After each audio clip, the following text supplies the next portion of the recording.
The Patriots have been waiting a long time for this one, to see those Colts again. TGIF, everybody. Thanks for starting your weekend with us alongside Skip Bayless. I'm Molly Karam here in studio. Stephen A. joining us from Miami.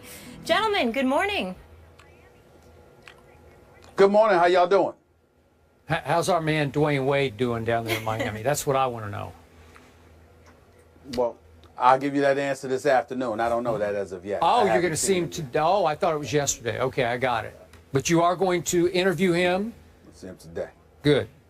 All right. Yes, I am. Onward and upward. All right, we got a lot to get into, fellas. Let's work. Let's it roll. is a rematch of the AFC Championship game, also known as the Deflategate game, where the Patriots beat the Colts 45-7. The Pats are now 4-0, including playoffs against the Colts since Andrew Luck entered the NFL in 2012. Colts owner Jim Irsay says he expects Luck to play on Sunday.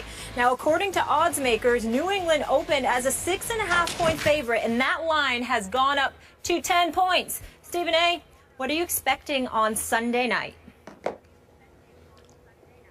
Well, I expect, something close to a blowout. Maybe not a complete blowout. I think the New England Patriots ultimately will pull away, and I think they're going to win this game by a score along the lines of 37-21, maybe 37-23. But I think they're going to put up a bunch of points. I think they're going to go at the Indianapolis Colts. I think we're going to see Brady's A game. I think the Indianapolis Colts will definitely try to respond, but I don't think they're going to be nearly as effective. I think retribution kicks in here. There's no doubt in my mind. They can downplay it all they want to, but Tom Brady is not going to just let this shove aside. This is not just another game to him, and certainly it's not about targeting the Indianapolis Colts from the perspective of, I'm quite sure they didn't mean to target Tom Brady per se. They were just pointing out something that they believed to be unfair when it came to Bill Belichick and the New England Patriots. But nevertheless, the residue effect of it all was an off season in which Tom Brady, the reigning defending Super Bowl champion quarterback, a four-time Super Bowl champion,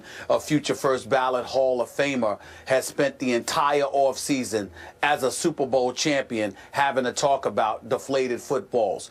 Barely anybody has been really focused on the fact that this guy is walking around as the champion. Instead, he's walking around as the guy who was suspended for 4 games by Roger Goodell in the National Football League, ultimately appealed that suspension, got it essentially overturned by a federal judge. That's the Tom Brady that we've been talking about for far too long, since that game in February, as opposed to the reigning defending Super Bowl champion that he is. I think that has annoyed him. I think that he's been waiting for this game, and I think that everybody else in the nation has been waiting for this game as well. I expect New England to rally around him and to pretty much have their way. If the Indianapolis Colts are able to engage in some kind of ball control where somebody like Frank Gore, who had absolutely nothing to do with any of this, goes out there and plays lights out and assists in moving the chains, then that will help Indianapolis, because they're going to keep the ball out of Tom Brady's hands to some degree.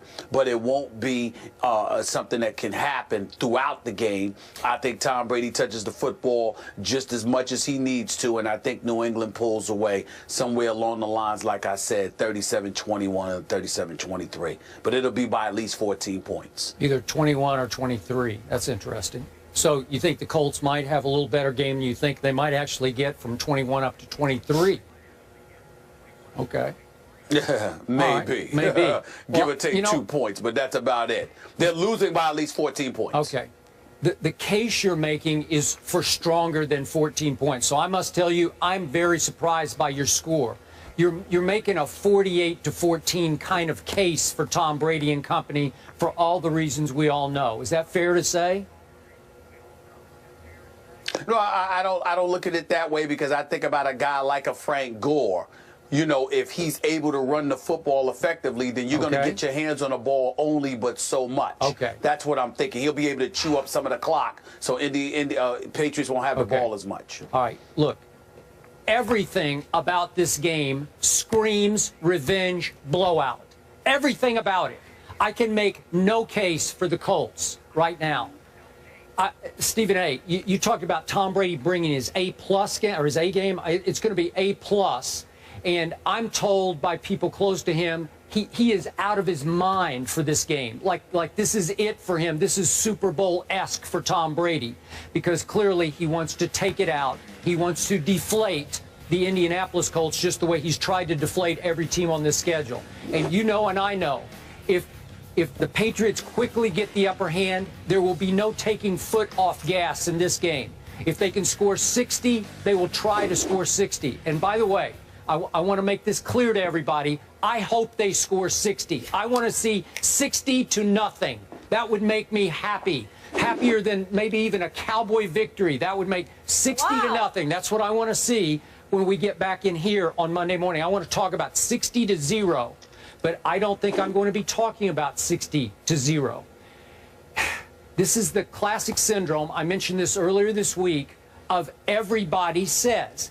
I have heard nobody make any case for the home team. This isn't in Foxborough now. This is the home team that, I remind you, just 1 year ago on Sunday night, or approximately 1 year ago, was a 3.5-point favorite over the same New England Patriots. 3.5-point favorite, and all of a sudden it's, what are we up to now, 10? 10. Okay, now they're 10-point underdogs. So we've had a 13.5-point swing, and yet the Colts went for the throat in the offseason. They broke their golden rule, and they went for older players. They signed an Andre Johnson, and you mentioned a Frank Gore, who, by the way, at Houston the other night started to sort of get it. They started to fit in, feel like they're in rhythm of the offense, and they both had big contributions in the victory over the Texans, albeit with Matt Hasselbeck at quarterback instead of Andrew Luck. But, Stephen A., what a great spot this is for Andrew Luckless, who's been absolutely luckless against Tom Brady. He's lost 4 games to Tom Brady by an average score of 48-17. Are you kidding me? The Andrew Luck, first ballot Hall of Famer, has lost 4 times by an average score, blowout score of 48-17. So all of a sudden, he's got a bum shoulder. They say it's not as bad as we thought. It's not, in need of surgery. I don't even know if he's going to play or not. But if he does, this will be the first game he'll play in his pro career with little to no expectation. Every game, obviously, Andrew Luck has been expected to do a whole lot because he was the first pick in the draft. We get all that. But all of a sudden, nobody will expect anything of an Andrew Luck coming off an injury, missing a couple of games. And I would expect him to do pretty well. I'm with you. I would expect them to be handing off a lot to a Frank Gore who could control the clock a little bit. Would I be shocked if Frank Gore, they've gone 39 straight games, have the Colts without a 100-yard rusher. Would I be shocked if Frank Gore broke that streak? No, I wouldn't be shocked at all. Andrew Luck, he's a talented kid. T.Y. Hilton's a little nicked up. He's been limited in practice, but could Kobe Fleener suddenly get back involved against a New England defense that I consider pretty good but not great? Sure he could. And the Indianapolis Colts, after a while, they're human. They got pride. They've been humiliated. They've been stepped on. They've been obliterated by this team 4 straight times, and it's not just Tom Brady. Do you realize that the New England Patriots in the last 3 games against Indy have rushed for an average of 219 yards a game? Are you kidding me? So there's humiliation. There's pride at stake here because LeGarrette Blount, I'm going back 3 games, had 166 and 4 touchdowns. Then I'm going back to the game in Indy last year. Remember, Jonas Gray came out of nowhere, and he's gone back to nowhere. He had 201 yards rushing. Yeah, 201 and 4 touchdowns. And then LeGarrette Blount in the AFC title game had 148 yards. This is embarrassing. This is humiliating. And I'm just thinking that on pure pride alone, this is a pro football team. It will rise up and play well and hang in this game. Again, I love the Patriots, but we haven't even talked about it all week on this show because nobody really cares outside of Patriot Nation. Tom Brady lost his left tackle at Dallas. Nate Solder. Nate Solder is gone, tore his biceps tendon. And that's trust me, I've had it, and it's a long rehab injury. And God bless him, but all of a sudden, there's no way he's coming back for the rest of this year. So Marcus Cannon is their kind of do-it-all sub-lineman who's under a pretty good contract, actually, and he did a nice job in the second half at Dallas. But really, he's your left tackle going into a kind of a grudge match game against a team that has become your playoff rival, even though they haven't stood up to their end of the battle. But my point is, that's a big loss for the Patriots. So I could see them having a little bit of a hard time in this game. You've got 37-21. I'm going to go 10 points fewer. I'm going to go down to 27-21 Patriots. Not picking the Colts. I'm just saying, if I'm a bet man, used to be, not anymore, I would take 10 points, because the golden rule in any NFL game when you're betting is, you give me double digits, especially for a home team, I'm going to take that. I don't care what 2000 style mission Tom Brady's on. It's just too many points to give a visiting team in a National Football League game between two, I'm not saying the Colts are bad. They're pretty good. They've won 3 in a row. So I'm sorry, I don't see 10-point spread. Your thoughts? Well, I just see it. I see it because we've mentioned the past, like you said, how the Patriots have dominated them. Well, what's the biggest reason why? You're looking at the players. I'm looking at the execution. I'm looking at the difference between Bill Belichick and Chuck Pagano. We both like Chuck Pagano. We're incredibly fond of him. Yep. But let's face reality. He's got a lot to prove. Listen, the last 3 years, they went from a wild card game to a divisional playoff game to an AFC championship game. And yet, when they started out 0-2, he was on a hot seat. Yep. Now, what kind of sense does that make? Yep. You know why it makes sense, Skip Bayless? Because there are a lot of people who believe the Colts win in spite of him, not because of him. We don't know that to be true, and I'm certainly not here to try to cast any aspersions. I'm just going on what the aficionados say watching the Indianapolis Colts. So when I take that into consideration, although the New England Patriots lost their left tackle, and they're the visiting team, I'm still thinking that it's Coach Bill Belichick against Chuck Pagano. I'm still thinking that it's a highly motivated Tom Brady. I'm still thinking about his teammates who surround him. This is a guy that sat up there and ran for a touchdown in training camp, and people were cheering him on, for crying out loud, including his own teammates, because of how hyped everybody was. Well, if you were hyped for those minimal moments, those insignificant moments as far as I'm concerned, how in God's name are you going to feel come Sunday night when you got to go up against a team deemed responsible for instigating this whole Deflategate mess, which has now spanned 10 months and counting?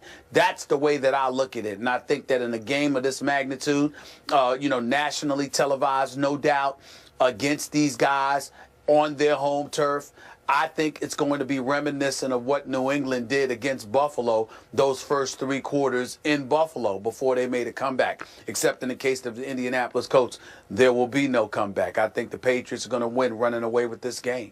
Okay, I hear what you're saying, but I'm going to stand by the everybody says syndrome. When everybody says what you're saying, everybody is saying that. On every show I've turned on, everybody's written this. It's a done deal. It's a wipeout, revenge wipeout. When everybody says it, the opposite almost always happens. So I think it'll be a close game for 3.5 quarters. And again, this is the truth. I'm hoping Andrew Luck plays, because I think, obviously rooting for the Patriots, I would be a little more fearful of Matt Hasselbeck right now in a game of this magnitude, because I think Matt Hasselbeck ridiculous. No, he would game manage this one. He would scare me, because he would go dinks and dunks, lots of handoffs, lots of ball control. He would probably keep doing. Look, Andrew Luckless against the Patriots, 6 touchdowns to 10 interceptions. He just makes a lot of mistakes. Maybe this game, with no pressure, no expectation, maybe he'll play big time. But to me, I would fear Hasselbeck right now, because he's won 2 straight games over an Andrew Luck, who's, by the way, of qualifying quarterbacks, in my favorite stat, QBR, he's dead last right now. That's how bad his year has been to date. Well, I got you. Okay, we'll find out. Yes, all eyes will certainly be on Tom Brady. As you mentioned, Nate Solder will not be there, the left tackle. Dion Lewis was limited in practice with an abdominal injury. He's been a bright spot so far in that Pats offense. And he was on the Colts for about a week last year before they picked him up. So he's sort of going back to his old team. So speaking of